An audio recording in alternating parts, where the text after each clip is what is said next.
नमस्कार. नमस्कार सर. बर्फा वर्धा जिल्ह्यामध्ये समुद्रपूर तालुका आहे. समुद्रपूर तालुक्या एरियामध्ये बर्फा म्हणून गाव आहे. बर्फा या गावामध्ये आसुटकर साहेब यांच्या शेतावर आलेलं आहे. मागच्या वर्षापासनं Kisan crop care and multi service private limited या कंपनीच्या माध्यमातून काही प्रोडक्ट सरांनी वापरले आहे. तर त्याबद्दल आपण जाणून घेऊ कोणत्या पिकांवर कोणते प्रोडक्ट वापरलेले आहे. जसा ह्या चण्याचा प्लॉट आहे, ह्या चण्याच्या प्लॉटमध्ये कशा पद्धतीने वापर केला त्याबद्दल सरांच्या माध्यमातून आपण विचारून घेऊया. आसुटकर साहेब नमस्कार. नमस्कार सर. चण्यामध्ये तुम्ही आपल्या किसान क्रॉप केअरचे काय काय वापरलं त्याबद्दल थोडं माहिती द्या. सर, पहिल्यांदा बीज प्रक्रिया करते वेळेस मी सिडोनिकचा वापर केला, त्याला लावला आहे, बियाणाला लावला आहे. त्याच्यामध्ये थोडंसं मिराकल टाकलं. त्यानंतर मग आपण पहिले फवारणी केली 30-35 दिवसानंतर. बियाणाला सिडोनिक लावलं तुम्ही, वरदान लावलं, सिडोनिक लावलं, नंतर पेरणी केली आणि पेरणी झाल्यानंतर आपण 35 दिवसांनी फवारणी मारली. 35 ते 40 दिवसांनी फवारणी केली. त्या फवारणीमध्ये आपण वापरलं आहे मिराकल, शक्तिमान, मल्टीफास्टर, मास्टर क्लीन, हे 3 प्रकारचे आपण प्रोडक्ट पहिल्या फवारणीमध्ये पहिल्या फवारणीला.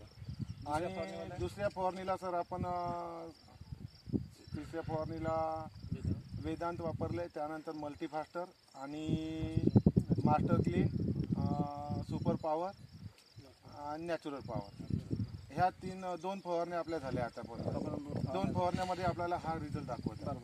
आपल्या चण्याला घाटी भरपूर आहे.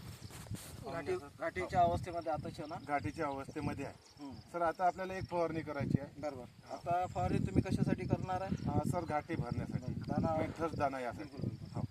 तर 2 फवारण्यामध्ये तुम्हाला काय वाटतं? सर, 2 फवारण्यामध्ये तर मला बराचसा रिझल्ट भेटला आहे. आज म्हटलं तरी घाटी जरी मोजली आपल्या एका चिन्याला, एका घाटीला, एका झाडाला, तर कमीत कमी 95 ते 100 घाटी आपल्याला चिन्याला आता अवेलेबल आहे. तुम्ही पूर्ण चणा तुमचा किती एकर आहे?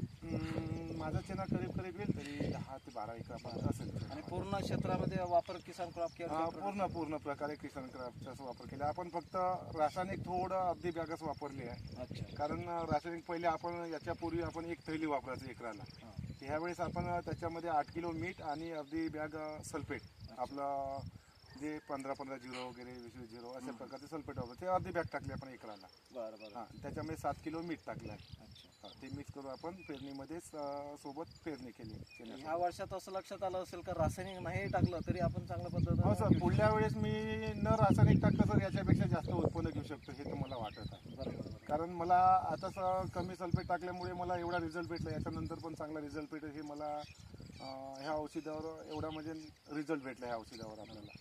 जसं ह्या चण्यामध्ये तुम्हाला 100-150 एका झाडाला घाट्या दिसते, तिकडे पण चांगला सर, हा माझा फक्त 18 बोटीवर पेरलेला चेना. याच्यात मला 100 घाट्यापर्यंत रिचला, 95-100 घाटे आहे. बरोबर. आणि तो माझा 2 फुटावर जो पेरला आहे, उदासीनवाला जो चेना म्हणतात, तो त्या चेनाला आपल्याला कमीत कमी 400 घाटे प्रति झाडाला आहे. पण आपण सरसकट पकडले ते 300 घाटे एका झाडाला पकडतो. आपला 2 फुटावर पेरणीचा चेना आहे आणि त्याचं पूर्ण अंतर मिटलं आहे. फक्त थोडं पाणी कमी झाल्यामुळे थोडं काही ठिकाणी थोडं चेना कचरट राहिला, बाकी सर्व उत्पन्न. मागच्या वर्षीपासून तुम्ही वापरत आहे, समाधानी आहे? समाधानी आहे सर, बिलकुल 100% सर. बाकी तुमच्या माध्यमातून भरपूर साऱ्या लोकांना माहिती पण झालेलं आहे सर. बरेचसे लोकांना मी सांगितलंय, बरेचसे लोकांना गायडन्स केलं, चेण्यासाठी वापर केला आहे सर. आपल्या गावात काहीतरी मागच्या वर्षी 2-3 लोकांनी केला होता.